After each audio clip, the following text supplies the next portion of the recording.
Marcelo, toi, arrête ta musique. J'ai dit, oh pasteur, que ton Dieu t'achète des baffles. Une lumière m'apparaît comme un soleil en plein midi, mes frères. Et une voix sort de la lumière comme un baffle. Marcelo, convertis-toi. Frère, j'étais là. Salut, je m'appelle Eli. Bienvenue dans Découvre ta destinée. Aujourd'hui, dans ce numéro spécial, on va vous parler du pasteur Marcelo Tounassi. Qui est-il réellement? Quelle est son histoire? Comment a-t-il accepté le Seigneur Jésus-Christ? Comment est-il entré dans sa destinée? Et pourquoi est-ce que Dieu l'a tant élevé en francophonie? Parce que partout en francophonie, dans les grandes conférences, on ne voit que lui. Et pourquoi est-ce qu'il impacte tant? Pourquoi est-ce que les jeunes aiment l'écouter? Qui est-il réellement? Tout de suite, on va tout vous dévoiler. Écoutez son histoire, lui-même il les raconte. C'est par ici. Je ne supportais pas d'aller à l'église. Moi, je combattais les églises. Il y avait une église à côté de nous et je prenais des baffles et je mettais contre l'église et je mettais du MC Hammer. Et en ces temps-là, il y avait une chanson de MC Hammer qui disait « Pray, pray ». Il rappait sur la prière, mais pour le diable. Et je leur mettais maintenant « Priez, priez » de MC Hammer. Et le pasteur là était pauvre. Il n'avait même pas de baffle ni de micro. Il sortait et me disait « Marcelo, toi, arrête ta musique ». J'ai dit « Oh, pasteur, que ton Dieu t'achète des baffles. Ici, c'est chez nous. » Et il me maudissait. Ah oui, je ne supportais pas les hommes de Dieu. Quand tu as la sainteté, en moi, j'avais envie de donner les coups à tous ceux qui craignaient Dieu. Si seulement tu dégages la présence de Dieu, j'avais envie de donner des coups. Pourquoi? Parce qu'à l'âge de 10 ans, j'ai eu une apparition des sorcières qui sont venues me bouffer. Vous qui ne croyez pas que la sorcellerie existe, que les démons existent, que le diable existe, vous vous trompez. J'étais endormi sur mon lit et j'ai vu traverser le mur des femmes, une dizaine de femmes, habillées en cagoule, en train de chanter en Swahili. Le Swahili, c'est l'une de nos langues au Kivu, parce que j'ai grandi au Kivu. Elles chantaient en Swahili, Wangu Marcelo, Ndakula Marcelo. C'est-à-dire, Marcelo est à moi, je vais manger Marcelo. Et pendant que ces femmes chantaient, mes frères, elles jouaient un tam-tam. Vous voyez les tam-tams du village là? Je vous dis, dans la coutume africaine, il y a beaucoup de sorcellerie. Hein?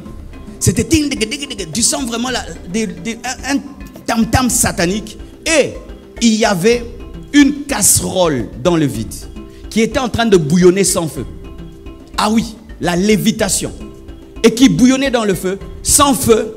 Et j'ai vu mon esprit aller dans la casserole. Plus elle chantait, plus je sentais mon esprit aller dans la casserole pour être mangé. J'étais bloqué, paralysé. Je n'arrivais même pas à causer avec mon frère qui dormait avec moi. Je ne pouvais même pas le bouger. J'étais éveillé. C'est pas que je dormais. Je voyais, je vivais en live l'expérience. Et en ces temps-là, je priais quelque part. J'évite de citer le nom parce que je suis en cessez-le-feu. Je priais quelque part. Alors quand je priais là-bas, on n'avait que 2 prières. Soit tu salues maman, soit tu dis notre Père.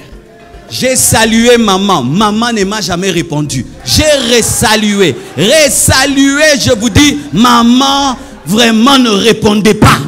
Arrêtez de saluer maman.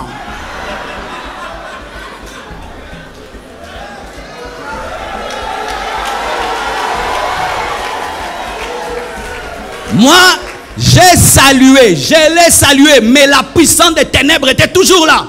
Et puis j'ai pris ma deuxième prière qu'on nous avait enseignée là-bas. Notre Père qui es aux cieux, que ton nom soit sanctifié, que ton règne vienne. Quand j'ai dit que ton règne vienne, à l'instant, elles ont disparu. La casserole a disparu. Ça, c'est une vraie prière. Ça, c'est la prière de la Bible. Ça, c'est la prière de la Bible. Mais malgré qu'elles ont disparu, je ressentais leur présence. Et j'ai couru voir mes parents. En ces temps-là, mes parents ne priaient pas. Ils ne connaissaient pas Dieu. Et j'entre dans leur chambre. J'avais 10 ans. J'étais un garçon très fier. Mais j'entre dans la chambre.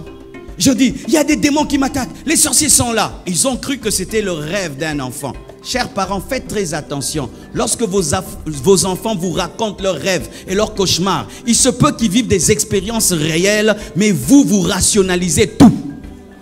Et alors ils me disent, alors qu'est-ce que tu as fait pour qu'ils puissent partir? Ah, j'ai salué maman, ça n'a pas marché. Et puis j'ai dit notre Père, ça a marché. Ok, va rentrer. Et puis si ça vient encore, tu pries notre Père. J'ai dit jamais. Et puis ça ne marchait pas encore. Je vais dormir entre vous. Quand j'ai dit, je vais dormir entre vous, ils ont dit non. Marcelo est très fier. Jamais il nous a proposé ça. Comment il peut accepter là? Donc c'est réel. J'avais la chair de poule. Et puis ils m'ont emmené. Il y avait 2 personnes qui habitaient chez nous qui étaient de la famille, mais qui étaient dans le fétichisme. Et quand ils m'ont emmené chez elles, ils ont dit, elles ont dit, nous sentons des présences maléfiques. Et pendant que je parlais, je voyais en vision un homme blanc et une femme noire qui me parlaient, qui me disaient, qu'est-ce que tu penses? Parce que tu leur dis, nous finirons par t'avoir. Et moi, je devenais l'interprète. Je commençais à dire, on me dit ceci, on me dit cela. J'étais comme entre ces esprits et ma famille. Et eux, au lieu de prier, ils ont fait une scarification, des scarifications au niveau de mes mains, au niveau de ma tête, au niveau de mes chevilles. Et ils ont mis de la poudre et ils ont parlé. Il n'est pas de votre famille, vous n'allez pas la voir. Et tout d'un coup, ces esprits sont partis. Et moi, j'ai oublié. Mais vous savez, de l'âge de 10 ans à 15 ans, j'étais rempli d'une haine pour Dieu. Je ne savais pas pourquoi. Donc si tu es pas sûr, j'ai envie de te taper. Si tu me prêches, j'ai envie de te gifler. Je ne supportais pas les choses de Dieu. Mais partout où j'allais, j'étais leader.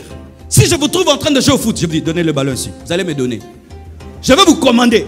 Partout où j'allais, je disais, je suis leader. Alors que c'était des démons. Il y avait dans mon cœur une pierre. Je vous dis une pierre. Un orgueil contre Dieu, comme si Dieu était mon égal. Je ne pouvais pas m'humilier devant lui. Des fois même on venait nous prêcher à la maison. Si tu me prêches, je viens, je m'assieds sur la coudoir où je vais me changer. Je porte une courte culotte si tu es une fille et je suis là, je te distrais. J'allais même dans les églises pour draguer les filles. Tu t'imagines ça? Et alors comment j'ai été transformé, mes frères? Chaque année, on allait en vacances. C'était chez qui? C'était chez l'homme le plus riche de notre famille. Et c'est là que j'étais bouleversé. C'était l'homme le plus riche de la famille, le plus beau. Il était tout le temps en boîte, il avait tout l'argent qu'il fallait. Il était beau, il avait tout. Et c'était mon modèle. Je me disais, quand je serai grand, je serai comme tonton Popé. Il est riche, il s'habille bien, il a tout ce qu'il veut. Moi aussi, je serai comme lui. Mais un jour, mon oncle qui revenait tous les jours, enfin avec des nouveaux albums, des tels musiciens, il revient voir mon père, il commence à prier, il commence à entonner la musique chrétienne. Et mon père lui dit, mais qu'est-ce que tu as toi? Tu pries maintenant dans ces églises-là, binzambi comme on appelle chez nous. Il a dit, non, j'ai reçu Jésus, j'ai tout arrêté. Ah, mais moi j'étais déçu. J'ai dit, pourquoi tu m'as fait ça? Moi qui voulais être comme toi, maintenant tu pries. J'étais déçu. Parce que quand j'allais en vacances chez lui, comme il était l'homme le plus riche du coin, j'étais le neveu de l'homme le plus riche. Tu t'imagines comment on nous traitait? Et puis, il nous a tendu un piège. Il a organisé des vacances encore chez lui. Et tous nous sommes allés. Et là-bas, il a invité beaucoup de pasteurs. Beaucoup d'intercesseurs. La maison était remplie de prières. Tu vas là, rakababa, tu vas rababa. C'était les pires vacances de ma vie. Je me disais, mon Dieu, qu'est-ce qu'il a fait? Tu vas là, on prie, venez, on va prier. Et on nous mettait là ensemble. Et un pasteur au milieu. Et puis il nous faisait prier l'un après l'autre. Et puis il ferme les yeux. Et puis il dit, le frère Marcelo va prier. J'ai fait ça. Priez. Moi, votre frère, je ne suis pas votre frère. Même par respect, je n'ai pas osé faire la prière. Et puis il ouvre les yeux. Marcelo prie. J'ai dit, moi je ne suis pas frère. Prie toi-même, pasteur. Il a prié. Et puis il dit, Marcelo, pourquoi tu es comme ça avec Dieu? J'ai dit, pasteur, regarde, dans votre église là, est-ce qu'il y a un métier? Il dit, non. Pourquoi tu veux que ce soit les premiers métiers de l'église? Tu vois, nous, cette peau ne prie pas. Nous, on aime pudique, on aime les femmes. Tu connais, non? Alors moi, si je commence, je vais abandonner. Ça ne sert à rien. Moi, je ne peux pas prier. Je suis mauvais. Va prêcher les autres. Ouais. Moi, j'étais toujours sincère. Depuis que j'étais païen. Toujours sincère. Toujours sincère. Et vous savez comment Dieu m'a eu? Ah, dites atmosphère. Maman, lorsque les choses vont mal dans ta maison, même si les enfants ne t'écoutent pas, change l'atmosphère. Change l'atmosphère, change l'atmosphère. Il y avait l'atmosphère de la présence de Dieu partout. Alors un jour, je vais me laver pour m'habiller, sortir voir ma copine et j'entre dans la salle de bain. Normalement, je finis de prendre mon bain, je vais sortir de la salle de bain. Devant la porte, je vois une forte lumière, mes frères. Une forte... Chaque fois que j'en parle, c'est comme si c'était hier. C'est ce qui a marqué toute ma vie jusqu'à aujourd'hui. Je ne joue pas avec les choses de Dieu parce que Moi, je n'ai pas seulement cru par la foi, même j'ai cru aussi par la vue. Une lumière m'apparaît comme un soleil en plein midi, mes frères. Et une voix sort de la lumière comme un baffle. Marcelo, convertis-toi. Frère,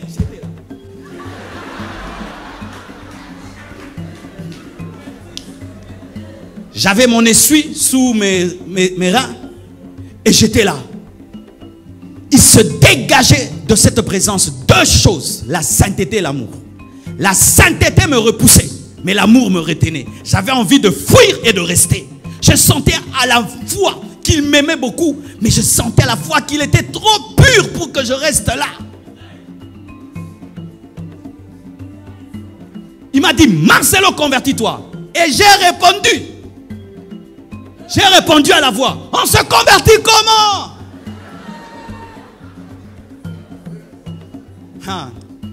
C'est pourquoi ne condamnez jamais un homme. Vous ne savez pas ce qu'il vit dans le secret. Ne condamnez jamais celui-là, il est allé en enfer. Si tu ne sais pas ce qui est arrivé avant sa mort, il se peut qu'avant même de rendre l'âme, il a pu donner sa vie à Jésus-Christ. Si j'étais allé dans cette salle de bain et je n'en étais pas sorti, qui aurait cru que j'y avais rencontré Jésus-Christ? Convertis-toi. Et je te réponds, comment on se convertit? Et puis il me répond, souviens-toi des paroles de mon serviteur Jean. Jean, c'était le seul pasteur qui tolérait mon orgueil et qui arrivait quand même à m'aimer. Continue à aimer ce païen-là, qui t'insulte, qui crache sur toi, qui te ridiculise quand tu vas prêcher chez lui. Continue à l'aimer, continue à le prêcher. Il se peut qu'il sera un grand serviteur de Dieu. Et Jean me prêchait toujours. Et Jean m'avait dit ceci, Marcelo, si tu fais un pas, Dieu fera 9 pas pour toi. Parce que je lui disais, Jean, moi je ne veux pas être moins sérieux avec Dieu. Je ne veux pas commencer et puis abandonner. Il m'a dit, Marcelo, Dieu ne te dit pas de te changer toi-même. Tu ne peux pas te changer. Donne-lui seulement ta vie et lui va faire le reste. Et la voix me rappelle la prédication de Jean. Fais un pas, Dieu fera le 9. Toi seulement crois. Et moi je n'ai pas fait les prières d'acceptation. Je ne veux pas choquer quelqu'un, amen, hein? Mais je dois dire la vérité parce que Paul n'avait pas fait la prière d'acceptation. Il avait eu la révélation que Jésus est Seigneur. Beaucoup de gens font des récitations sans révélation. C'est pourquoi nous avons des faux chrétiens dans les églises. Seigneur Jésus, mais il n'y a pas de révélation. Quand cette voix m'a parlé et m'a dit, souviens-toi des paroles de mon serviteur Jean. Et je me suis directement souvenu que Jean m'avait dit, si tu fais un pas, Dieu fera 9 pas. Mes frères, je ne sais pas ce que j'ai dit. J'ai seulement commencé à pleurer. Pleurer. J'ai ouvert la porte. Je suis sorti calme de la salle de bain. Les gens ne comprenaient pas parce que c'était moi la star des vacances, la star. Je suis sorti et je suis allé m'habiller. Après, je suis allé dormir. Et puis j'ai cherché une Bible après. Je l'ai ouvert comme ça, je ne connaissais pas la Bible. J'ouvre. Tout ce que j'ouvre tombe sur moi. J'ouvre ici, ça me touche. J'ouvre là, ça me touche. J'ai dit, ça c'est quel genre de livre qu'on écrit pour moi? Et c'est quoi? Donc ça me touchait à un niveau.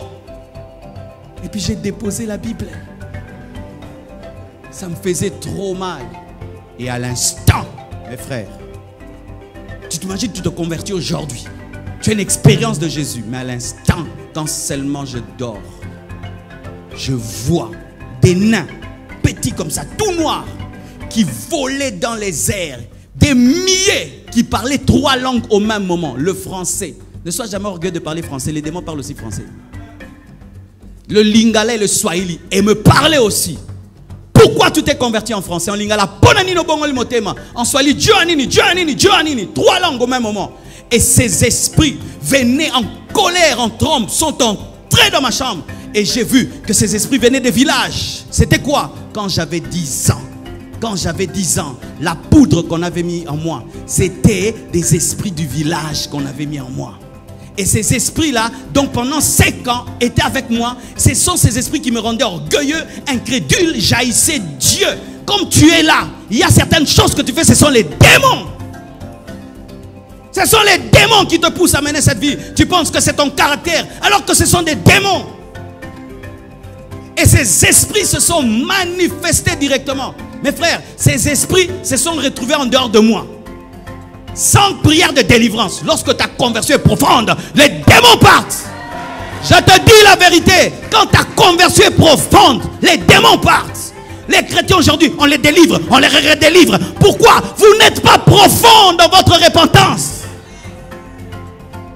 Jésus a dit, le prince de ce monde vient, mais il n'y a rien de lui en moi. Et ces esprits sont venus, comme s'ils contrôlaient ma vie. Et quand ils sont venus, ils m'ont pris pour me tuer. Mes frères, l'homme est réellement un esprit possédant une âme habitant un corps. Touchez vos corps. Une enveloppe, mes frères.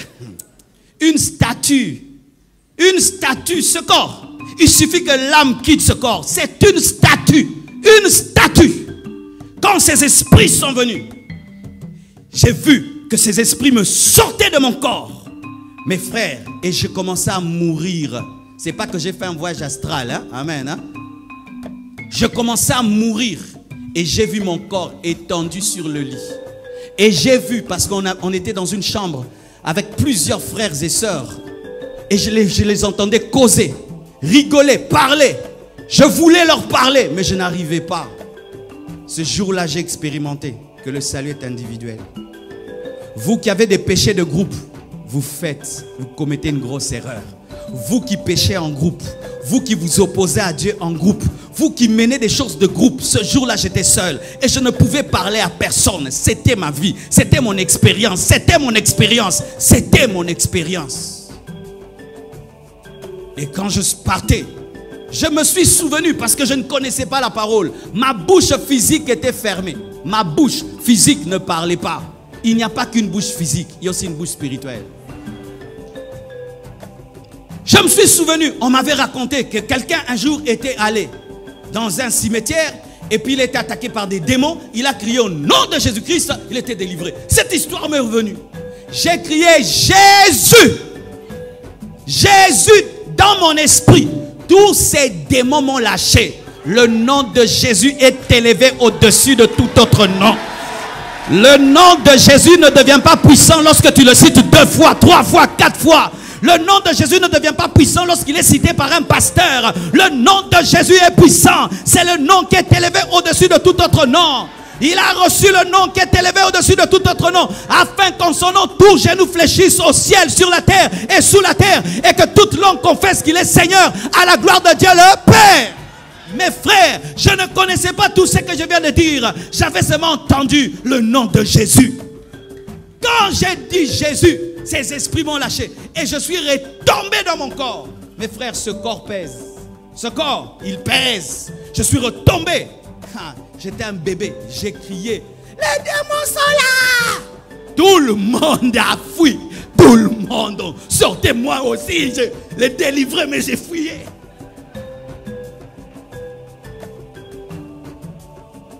Et vous voyez, dès le début de ma vie chrétienne, je n'ai pas eu le temps de blaguer. Après cette expérience, je suis allé chercher la Bible. Pourquoi ça m'arrivait? Je lisais. Des livres, je lisais.